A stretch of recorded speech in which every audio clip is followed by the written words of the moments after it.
हाय student, मैं माधव रावत रामरेस idea cube channel में आपका स्वागत है। स्टूडेंट, क्लास शुरू करने से पहले आप जो है इस चैनल को अधिक से अधिक सब्सक्राइब करें। स्टूडेंट, आज हम दो तीन दिन से जो है हम लोग बैटरी के बारे में पढ़ रहे थे।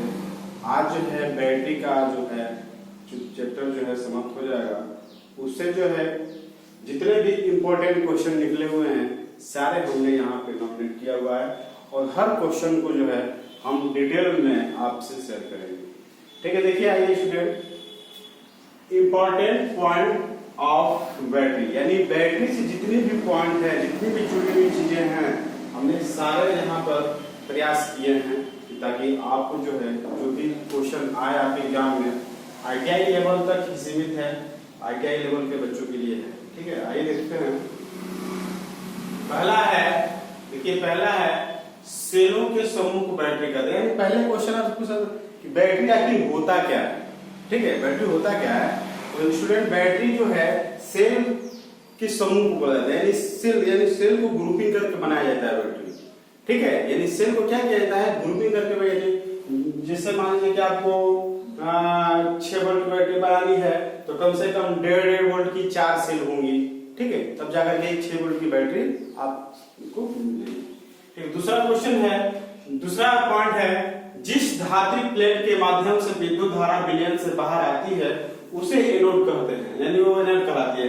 यानी जिस धात्विक प्लेट के माध्यम से विद्युत धारा जो है, ठीक है, विद्युत धारा क्या है, बाहर निकलती है विलयन से, उसे हम कहते हैं एनोड। क्या कहते हैं? एनोड, जो कि प्लस टर्मिनल होता है।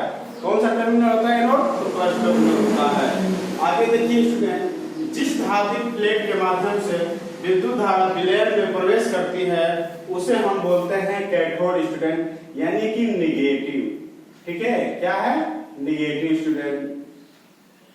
ठीक, अगला पॉइंट है इलेक्ट्रोलाइट में से विद्युत धारा प्रवाहित करने पर विलयन में खुला पदार्थ आयंस में टूट जाते हैं। यानी कहने का मतलब स्टूडेंट यह है, जो हमारा इलेक्ट्रोलाइट होता है बैटरी में, जैसे मान लीजिए कि हमारा इलेक्ट्रोलाइट H2SO4 का है। हमारा इलेक्ट्रोलाइट किस चीज का है? H2SO4 का, यानी तनु सल्फ्यूरिक अम्ल का है। अब स्टूडेंट, ये होता क्या है, जब हम इलेक्ट्रोलाइट से विद्युत धारा प्रवाहित करते हैं इलेक्ट्रोलाइट में, तो क्या होता है, विलयन में टूट जाता है। जैसे देखिए यहाँ पे H2SO4 है। अब H2SO4 जो है, जैसे ही हम इसमें करंट फ्लो हो रहा है वैसे ही क्या हो गया, 2 आयन में टूट गया, एक हाइड्रोजन और सल्फेट। यानी कि हाइड्रोजन और सल्फेट में क्या हो गया, विलयन टूट गया स्टूडेंट। ठीक है, यही एक पॉइंट, इससे एक पॉइंट निकल गया कि इलेक्ट्रोलाइट में से विद्युत धारा प्रवाहित करने पर विलयन में खुला पदार्थ किसमें टूट जाते हैं, तो आयंस में टूट जाते हैं स्टूडेंट। ठीक है, नेक्स्ट पॉइंट है रासायनिक क्रियाओं के द्वारा विद्युत वाहक बल पैदा करने वाली डिवाइस सेल कहलाती है स्टूडेंट। यानी कि आपसे पूछा जाए कि सेल किसे कहते हैं, सेल होता क्या है, तो उसे हम बोलेंगे कि रासायनिक क्रियाओं के द्वारा विद्युत वाहक बल पैदा करने वाली डिवाइस होती है स्टूडेंट। ठीक है, नेक्स्ट है शुष्क सेल यानी ड्राई सेल का विद्युत वाहक बल कितना होता है, तो शुष्क सेल यानी ड्राई सेल का विद्युत वाहक बल स्टूडेंट 1.5 वोल्ट होता है स्टूडेंट। ठीक है, आप इसको याद रखिएगा कि ड्राई सेल यानी विद्युत शुष्क सेल का विद्युत वाहक कितना होता है, तो 1.5 वोल्ट होता है। आगे देखिए, सेलों को श्रेणी क्रम में जोड़ने पर विद्युत वाहक बल का मान बढ़ जाता है। यानी स्टूडेंट, अगर सेल है, ठीक है, अगर हम उसको सीरीज में कनेक्ट कर दें, ठीक है, सीरीज में कनेक्ट कर दें तो उसका ईएमएफ यानी विद्युत वाहक बल क्या हो जाएगा, बढ़ जाता है। जैसे देखिए स्टूडेंट, यहाँ पर हमने ड्रा करा हुआ है। अब ये देखिए, ये स्टूडेंट मान लीजिए कि 1.5 वोल्ट, ये भी 1.5 वोल्ट और ये भी 1.5 वोल्ट, यानी कि मान लीजिए कि 3 सेल हैं 1.55 वोल्ट के। कितने सेल हैं? 1.55 वोल्ट के 3 सेल हैं स्टूडेंट। अगर हम इसको सीरीज में कनेक्ट कर दें तो कितना आ जाएगा स्टूडेंट, तो जोड़ दीजिए तो 4.5, यानी कि टोटल 4.5 वोल्ट होगा स्टूडेंट। यानी अगर 1.5 वोल्ट की सेल को अगर हम सीरीज में 3 सेल में करके कर दें तो टोटल कितना ईएमएफ देगी, तो 4.5 वोल्ट ईएमएफ देगी। ठीक है, आगे देखिए स्टूडेंट, सेलों को समांतर क्रम में जोड़ने पर विद्युत धारा का मान बढ़ जाता है। यानी कहने का मतलब इसका ये है कि अगर हम सेल को अगर सीरीज में कनेक्शन करते हैं तो वहां पे जो है क्या बढ़ जाता है, वहां पे उसका ईएमएफ बढ़ जाता है। बट जब उसको हम पैरेलल कनेक्शन करते हैं, जैसे यहाँ देखिए फिगर में, अगर बट हम पैरेलल कनेक्शन करते हैं स्टूडेंट, तो वहां पे ईएमएफ नहीं बढ़ता है। वहां पे ईएमएफ क्या होता है, ईएमएफ जैसे मान लीजिए यहाँ पर 3 सेल हमने किया, 3 सेल लेकर के हमने जो है पैरेलल ड्रा किया हुआ है। जैसे मान लिया यहाँ पर 1.5 वोल्ट ये भी हो गया, 1.5 वोल्ट ये भी हो गया। 3 सेल जो है 1.5 वोल्ट की लेकर के हमने जो है एक पैरेलल कनेक्शन कर दिया।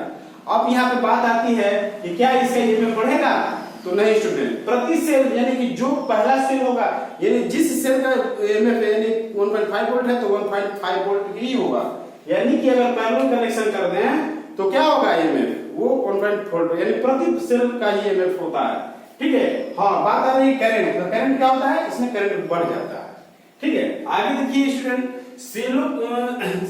सेलों को समांतर क्रम में जोड़ने पर विद्युत वाहक बल का मान अपरिवर्तित रहता है। देखिए स्टूडेंट, अभी यहाँ हम बताए हैं कि सेल को जब हम पैरेलल कनेक्शन कर देते हैं तो वहां पे ईएमएफ क्या रहता है, अपरिवर्तित रहता है, यानी प्रति सेल ही ईएमएफ होता है। ठीक है। नेक्स्ट है अधिक विद्युत धारा, अधिक विद्युत वाहक बल प्राप्त करने के लिए सेल को श्रेणी क्रम में जोड़ते हैं। जैसे मान लीजिए कि हमको 6 वोल्ट की बैटरी को हमको बनाना है, यानी कि 6 वोल्ट की बैटरी को हमको बनाना है, तो क्या करेंगे स्टूडेंट, यानी कि आपको 1.5 वोल्ट की, ठीक है, 1.5 वोल्ट की 4 सेल आपको लेनी होगी। ठीक है। 1.5 वोल्ट की कितने लेनी होगी, 4 सेल लेनी होगी, और उसको सीरीज में हम कनेक्ट कर देंगे तो हमें 6 वोल्ट की बैटरी मिल जाएगी। ठीक है। आगे देखिए, अधिक विद्युत धारा प्राप्त करने के लिए सेल को समांतर क्रम में जोड़ते हैं। अगर हमको विद्युत धारा अधिक चाहिए तो हम क्या कर देंगे, सेल को किसमें, पैरेलल कनेक्शन कर देंगे। ठीक है। आगे देखिए, पूर्ण आवेशित बैटरी का अपेक्षित घनत्व 1.25 से 1.28 के बीच होता है। स्टूडेंट देखिए, यहाँ क्वेश्चन कह रहा है, क्वेश्चन आपसे ऐसे पूछेगा कि जो फुल चार्ज पे बैटरी होगी तो उसका रिलेटिव डेंसिटी यानी कि अपेक्षित घनत्व कितना होगा। तो आपके सामने ऑप्शन में रहेंगे, जिसमें से 1.25 से 1.28 के बीच भी ऑप्शन में रहेगा, जो कि सही होगा। नेक्स्ट है अर्ध आवेशित बैटरी का अपेक्षित घनत्व यानी कि रिलेटिव डेंसिटी कितना होगा। तो अर्ध अवस्था यानी कि आधा चार्ज की अवस्था में बैटरी का जो रिलेटिव डेंसिटी होता है यानी अपेक्षित घनत्व होता है 1.20 से 1.25 के बीच होता है। ठीक। नेक्स्ट देखिए, बैटरी का अपेक्षित घनत्व, बहुत ही इंपॉर्टेंट क्वेश्चन, ना जाने कितने बार एग्जाम में पूछा होगा। बैटरी का अपेक्षित घनत्व किससे मापा जाता है, तो देखिए स्टूडेंट, बैटरी का अपेक्षित घनत्व जो होता है हाइड्रोमीटर से मापा जाता है। हाइड्रोमीटर एक यंत्र होता है। ठीक है। जैसे हम बाइक को चलाते हैं तो बाइक में एक मीटर लगा होता है जिसका नाम होता है ओडोमीटर, जो कि हमारा वो क्या बताता है, ओडोमीटर जो है दूरी बताता है, स्पीडोमीटर चाल बताता है। उसी तरह से बैटरी के अपेक्षित घनत्व को मापने के लिए क्या यूज करते हैं, हाइड्रोमीटर। उसी तरह से हाइड्रोमीटर भी एक इक्विपमेंट है मेजर करने का। नेक्स्ट है हाइड्रोमीटर किस सिद्धांत में, ये भी स्टूडेंट बहुत बार क्वेश्चन पूछा है कि हाइड्रोमीटर किस सिद्धांत पे कार्य करता है। तो वहां पे आपके ऑप्शन सामने रहेंगे, आर्किमिडीज के सिद्धांत, कॉलम के सिद्धांत, फिर से जूल्स के नियम, अलग अलग नियम, 4 ऑप्शन रहेंगे, जिसमें से एक ऑप्शन आपका स्टूडेंट आर्किमिडीज का सिद्धांत रहेगा, जो कि सही होगा। नेक्स्ट है, बहुत बार एक क्वेश्चन पूछा हुआ है कि डीसी को एसी में बदलता है, यानी डीसी करंट को यानी कि डायरेक्ट करंट को अल्टरनेटिंग करंट में बदलता है, तो कौन सा डिवाइस है, तो वो डिवाइस है इन्वर्टर स्टूडेंट। ठीक है। देखिए, एक बहुत ही अच्छा क्वेश्चन है। जैसे आप जान लीजिए, जैसे कोई बैटरी होगी, आपको जानने की उत्सुकता होगी कि कितने एम्पियर आवर बैटरी, बैटरी के पहले तो जान लीजिए कि बैटरी की जो क्षमता होती है, कैपेसिटी होती है, एम्पियर आवर में व्यक्त करते हैं। ठीक है स्टूडेंट। तो यहाँ पे देखिए, जैसे कोई बैटरी है, देखिए एक बैटरी 25 एम्पियर की धारा 4 घंटे तक प्रदान कर सकती है।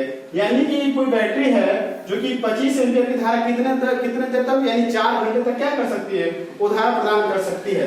तो टोटल उसकी एम्पियर आवर क्षमता क्या होगी, तो कुछ नहीं करना है स्टूडेंट, जितने एम्पियर आवर की जितने एम्पियर वो प्रदान करेगी इतने घंटे के लिए, बस दोनों का मल्टीप्लाई कर दीजिएगा, दोनों को मल्टीप्लाई कर दीजिएगा, वही उसकी एम्पियर आवर क्षमता होगी। अगर 25 एम्पियर आवर की धारा 4 घंटे दे रही है तो कितने एम्पियर आवर की बैटरी होगी, तो 100 एम्पियर आवर की बैटरी होगी। ठीक है student, thanks for watching my video.